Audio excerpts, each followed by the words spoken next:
آمورک. هفسروکا کنسای ریوبرا کجه که بسه هزات بشتاری مدیا هابر تیوی بو و لسر پیشکتنین داوی نرخاندرین دیروکی کرن. بسه هزات گوت بلگه ریوبرا پاکو پیشکشی کنگره دوازدمینا پکه کر مانیفستو یک بو. گلک راستی این دیروکی برنگه کی بالکش داتینی هوله و نرخاندن.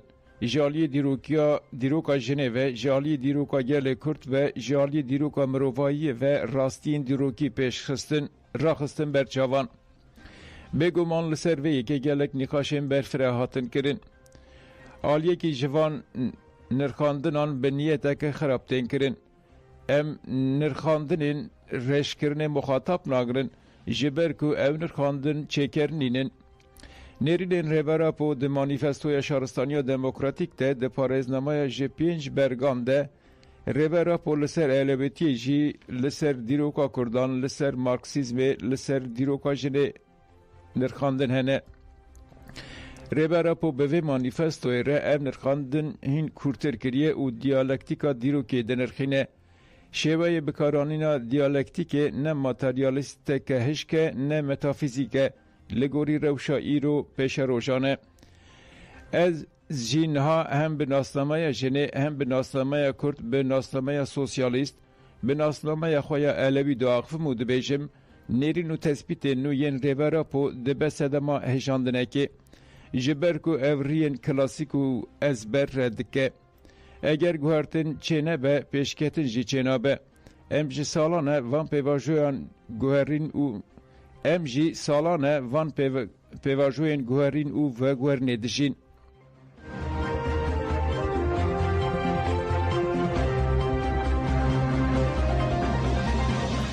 ارتشا ترک به اوبوسان گنده دیرشه تو پاران کرد.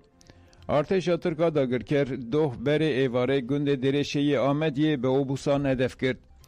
ده انجام تو پارانه ده لدبستان گند گوف او هنک مالین گندیان زرار دیتن. Çavkaniye neremi gotun ku toparan arteşa Türk adagirker nezi 2 saatan devam kiriye.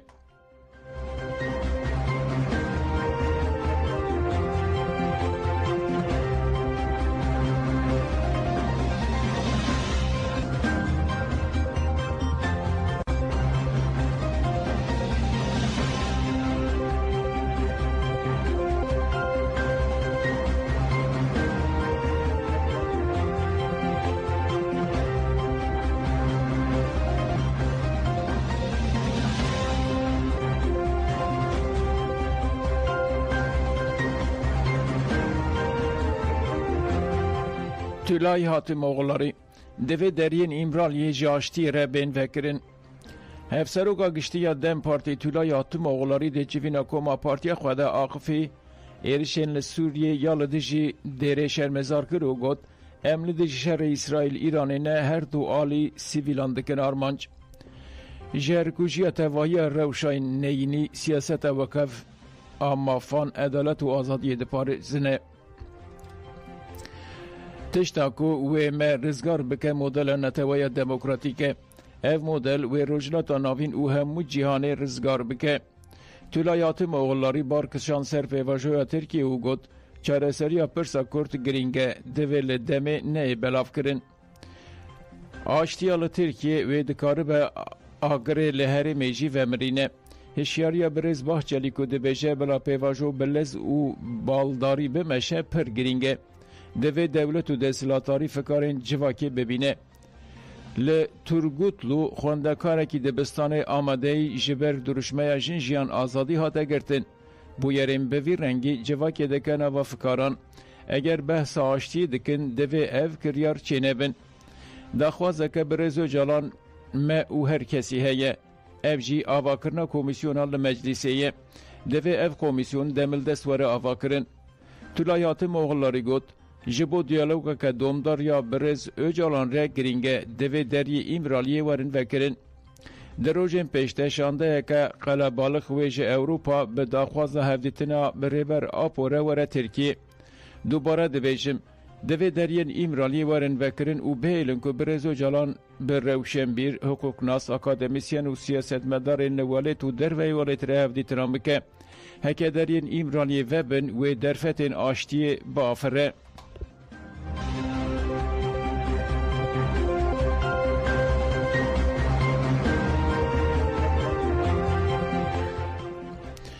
li meclisê bi rojeva komisyon civîna ewil hate kirin. Serokê Meclisê yê Tirk Numan Kurtulmuş têkildarî komisyona ku tê plankirin bi armanca çareseriya pirsa kurtwar ava kirin bi serokwekîlên Koma partiyên siyasî li hev civiye. Civîn li salona merasîmê ya meclisê hat kirin. Li gel Kurtulmuş serokwekîlê Koma AKP Abdullah Gül jî cih kir. Serokwekîlên Koma Dem Partiye Gülistan Kılıçkoçî û Sezai Temelî, Serokwekîlê Koma CHP Gökhan Günaydın, Serokwekîlê Koma İYİ Parti Turhan Çömez, ji Partiya Yeni Sol Bülent Kaya, Serokwekîlê Koma AKP Bahadır Yenişehiroğlu, Serokwekîlên Koma MHP û nûnerên partiyên siyasî tevlî civînê bûn. Komisyon wê teqez bê ava kirin li benda pêşniyazên partiyên siyasî ne. Ajansa Mezopotamya maragand ku di civînê de li gel rêziknameya navxweyî karûbarên meclisê û komisyona ku ji bo pêvajoya çareseriyê were avakirin hatin axaftin. Di civînê de partiyan got ku ew ê nêrînên xwe di çarçoveyekê de amade bikin û di nava hefteyekê de pêşkêşî serokê meclisê Numan Kurtulmuş bikin. Numan Kurtulmuş wê pêşniyaz û nêrînên partiyan li ber çavan bigire û pêşnûmeyekê pêşkêşî partiyan bike. Hate zanin ku Kurtulmuş dixwaze komisyon beriya meclis bike ve betlaneyê havînê bê ava kirin. Dem Partî jî ısrar dike ku komisyoneke pispor bê ava kirin û di kanûnan de guhertinan jî bike. Ajansa Mezopotamyayê ragand ku İYİ Parti û partiyeke din li dijî avakirina komisyonê ne.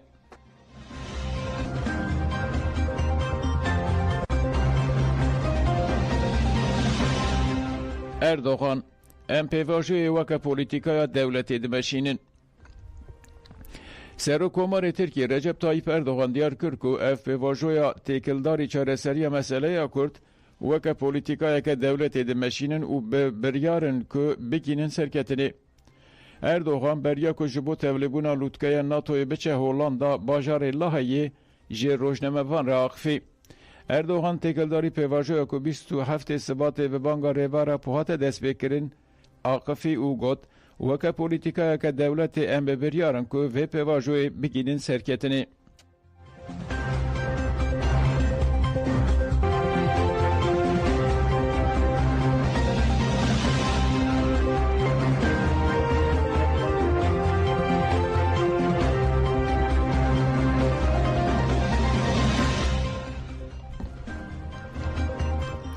Hevdîtina Dem Partî û Wezîrê Edaletê bi dawî bû.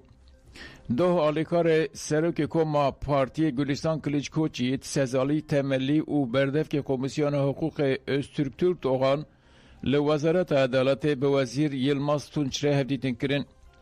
Piştî hevdîtin ku saatekê dewam kir, Sezai Temelî agahî dane çefameniyê û got ji bo me hevdîtinek pir girîng bû. Ji ber pêkanînên negirtîgehan gelek pirsgirêkên cidî hene. Me ev pirsgirêk ji wezîr re gotin em hêvî dikin ku wezaret demildest xebatên pêwîst bike. Sezai Temelî got girtiyên nexweş tekoşîna jiyanê didin ya sereke girtiyên nexweşin. Lê me derbarê pirsgirêka hemû girtiyan de agahî dan û daxwaza çareseriyê kir.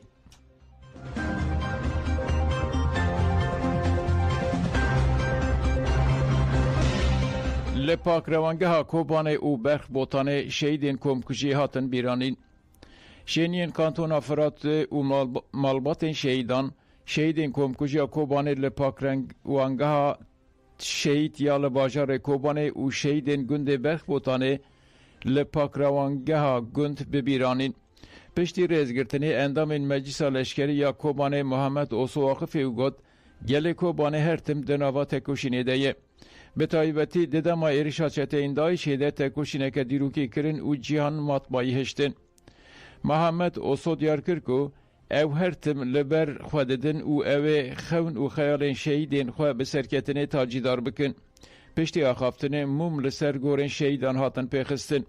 Her wiha li pakrevangeha şehîdan komkujiya gundên Berxbotanê jî li ser gorên wan hatin bîranîn.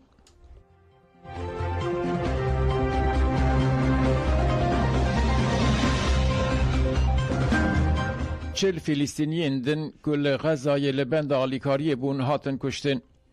Rayadar û çavkaniyên tenduristiyê yên Xezayê ragandin ku di encama êrişa hêzên İsraîlê yên li ser sivîlên ku li benda alîkariya mirovî bûn, 40 Filîstînî hatin kuştin. Hejmara kesên ku di êrişên 2 hefteyên dawî de jiyana xwe ji dest dane gihîşt zêdeyî 500 kesî. Wezareta Tenduristiyê ya Xezayê jî got hejmara kesên ku ji destpêka şerê Xezayê ve jiyana xwe ji dest dane gihîştiye 56,000 kesî.